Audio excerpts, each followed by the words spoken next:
what is this thing that I study? I spend all day on the mats. What am I doing exactly? And when you start consciously thinking about, okay, breaking it down to steps, you see Brazilian Jiu-Jitsu as a step-by-step system.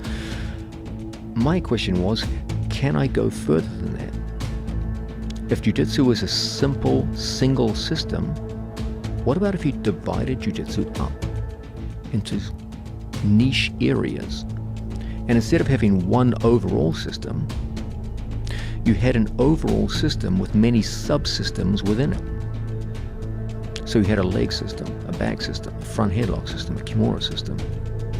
My approach to Jiu-Jitsu is that I had recognized that much of the success of early Brazilian Jiu-Jitsu came from its systematic nature, the fact that it was a systems-based approach to Jiu-Jitsu. And I took various niche areas and created systems within systems. Then things started to get interesting when I started integrating the system so that one subsystem failed, you could transfer to another.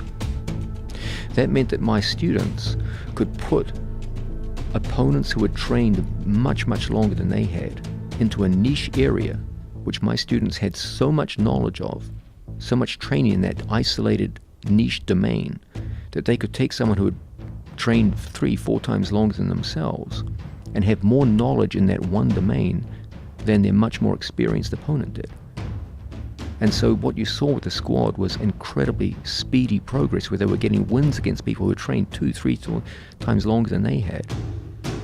And this idea of what I call integrated subsystems, instead of having Jiu-Jitsu as just one simple single system, you keep the overall system of Jiu-Jitsu, but you have subsystems within it, each one integrated with the other, so that when one system fails, you can pass off to another and go back and forth until you get the win. That was my approach to Jiu-Jitsu. That's what I want to do. If I can innovate Jiu-Jitsu in any given direction, that's probably the one I would push the most. You know Better what I'm muffins saying? too. Yeah, but In today's Much higher society, quality. when we were growing up in Boston or Denver, you lived at your grandfather's in Newark, people would have a little fucking blue cup that said coffee, and you Yeah. went to a diner and you said, "Give me what was it called?" Do you remember they used to have the Greek stuff? Right. Like little Greek guys What's on it the called? cups? What's it called? The coffee medium? How did you order coffee? Regular. When we were yeah, regular. What's regular? Regular Milk cream and sugar. and 2 coffees, right? Yeah.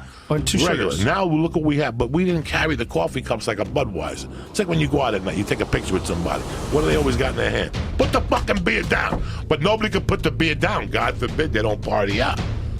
God forbid they don't party. Party out? What does that mean? Let's put the butt so they can tell I'm drinking. What the fuck? Put the beer down, you fuck. Same thing with coffee in our society. Everybody wants to fucking be cool and drink that fucking coffee. Have you ever had someone look at your cup and go, "What is that? Fucking coffee bean? What, you can't afford Starbucks, bro?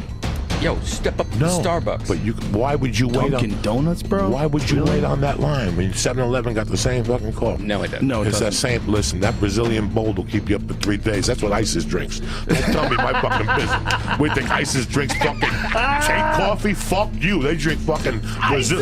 You ever drink Brazilian bowl from fucking Dunkin' Donuts? Fuck you. Fuck you. Dunkin' Donuts. Fuck everybody. Fuck all you dumb motherfuckers that pay $8. Look at me. Antibiotics and anti-fungus. Go to Dunkin' Donuts and get that Brazilian fucking bowl and come back and see me. That's liquid fucking meth.